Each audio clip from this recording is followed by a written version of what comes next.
Hello everyone, Jolene here from Bookworm Adventure Girl. Welcome back, and I hope that you are all well. And if you are new, thanks so much for checking out my channel. Please hit subscribe and stick around. Last week I did a video in preparation for September the 6th, which is National Read a Book Day. And I recommended some fiction and nonfiction books that you could actually read in one day. They were all around the 200 or less page mark. So I will leave a link to that video below in the description box. So if that's something that you are interested in, please go and check that out. Today I am going to recommend short story and poetry collections, also 200 pages or less, that you could read in one day. And these all tend to be less of a time commitment, so this is just another way that you can actually read the whole book. Some people on BookTube are participating in Shorty September, so you can use these books for that, or sometimes I just like these kinds of books and these collections in between bigger or more intense reads. So let's get started with some short stories. So I enjoy short stories, especially if it's a new author to me and I want to kind of get an idea of their writing style or their themes that they write about. And it's just a good way, I think, for me to get a taste of who they are as writers. So I have 6 short story collections to share, and then I will share these in order of most pages to least pages. So first on my pile here is How to Pronounce Knife by Souvankham Thammavongsa. And this is 192 pages, and it remains one of my top 10, probably even my top 5 short story collections of all time. This was the winner of the Giller Prize in 2020, which I predicted. And I may have done a bit of a dance when we were watching the announcement live. And then when they announced that it was How to Pronounce Knife, I did do a dance. So this collection has 14 stories, many that have continued to stay with me. The feeling of reading these stories has definitely stayed with me. The characters are so real and authentic. The stories are about immigrants and their experiences of misunderstandings, loneliness, poverty, and hard work. And I think that this collection is stunning. I really want to read some of Thammavongsa's poetry, and I haven't gotten to it yet. And I hope that she has something in the works to be published soon, because I really enjoy her writing. The next short story collection is The Dangers of Smoking in Bed by Mariana Enriquez, and this is translated by McDowell.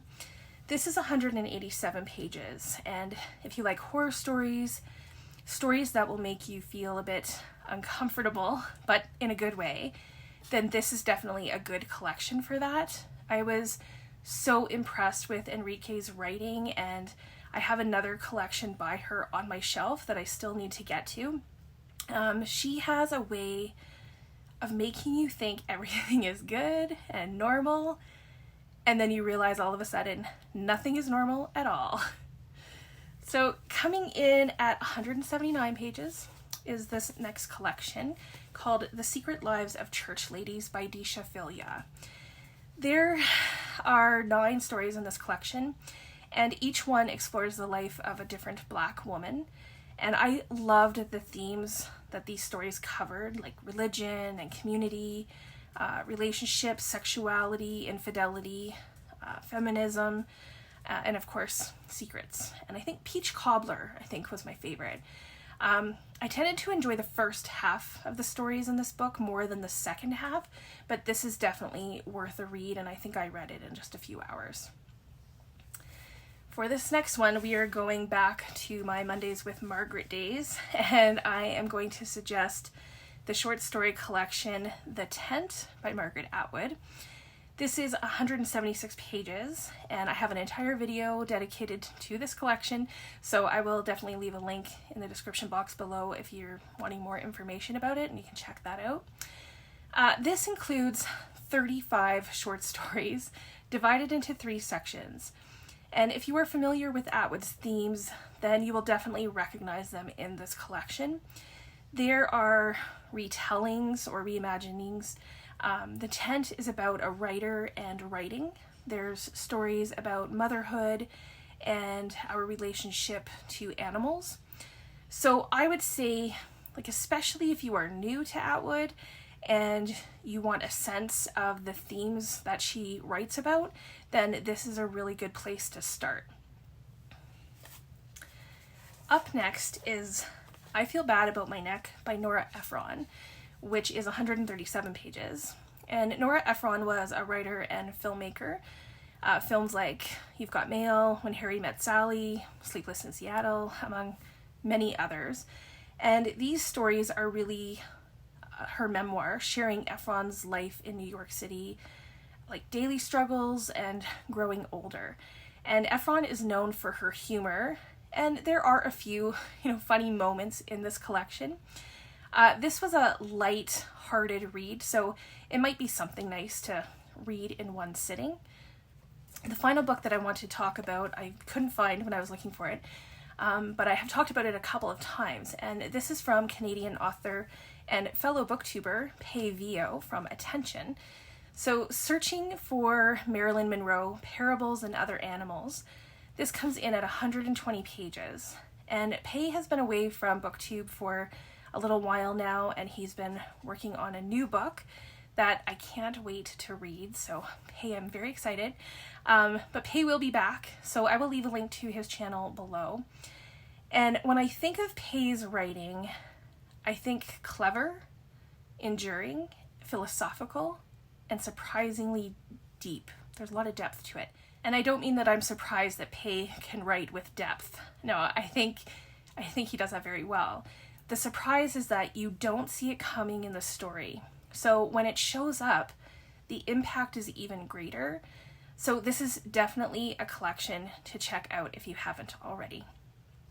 So those are the short story collections, and now I will move on to the 4 poetry collections that I have to share. First is Friends Without Bodies by Canadian writer and musician Brendan Mcleod, which is 114 pages. And I read this in June, and it comes out September the 1st, so just in time for Shorty September. And I was apprehensive about this collection because all of the poems were written during the pandemic, and they are about the pandemic. So I wasn't sure that I'd be up for it, but this was a really good collection of poems that, while describing his own experiences, Mcleod kind of captures some universal experiences and maybe also reminds us of the things that, we forget about. And then we can't believe that we forgot about them. So he talks about more national and international things like the numbers of cases, George Floyd, and the shooting in Nova Scotia, to what it was like to go shopping and only communicate with our loved ones online. So this is an exceptional poetry collection. Next is Word Problems by Canadian writer Ian Williams. This is 112 pages, and I just have to say that I love Ian Williams' poetry. I have given both of his collections that I've read 5 stars. Whenever I read Ian Williams, I feel like I am in very good hands because it feels like he has thought of everything and really cares about the reader's experience.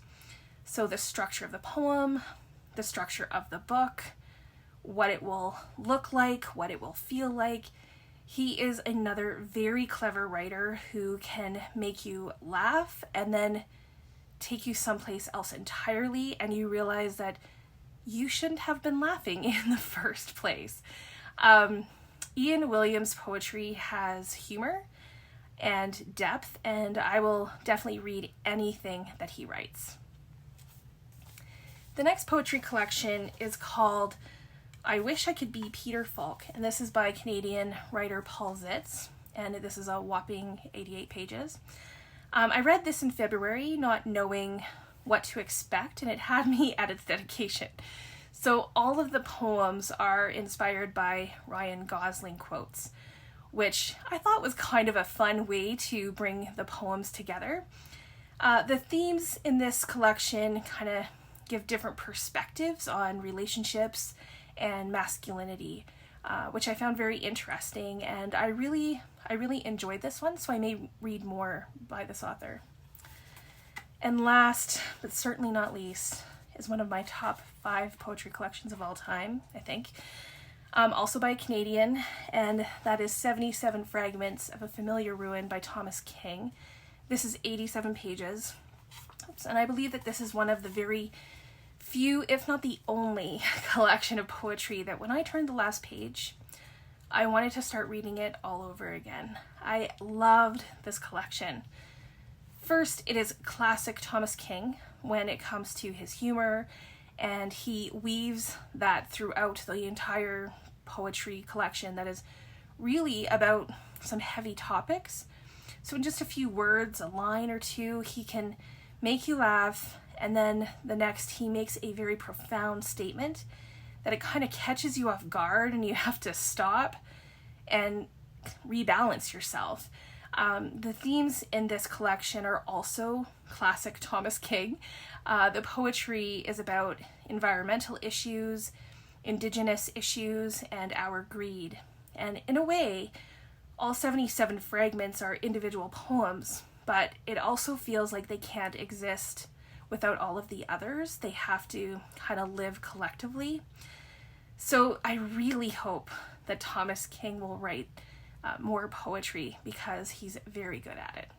So those are the short story and poetry collections that I have to recommend for Read a Book Day on September the 6th, or Shorty September, or anytime, really. If you are still looking for more short stories or poetry, I will put links in the description box below of other videos that I've done. I have my top short stories of 2020, top poetry of 2020, and I think I have a top Canadian poets as well. So check those out if you are interested. And please let me know if you have read any of these or if you are interested in any of them. Do you have any short story or poetry collection recommendations that you would add to this list? I would love to hear all about those. I'm always excited to get your recommendations, and I look forward to chatting with you in the comments. Thanks again for watching. I hope you enjoy the rest of your day, and don't forget to make every day an adventure.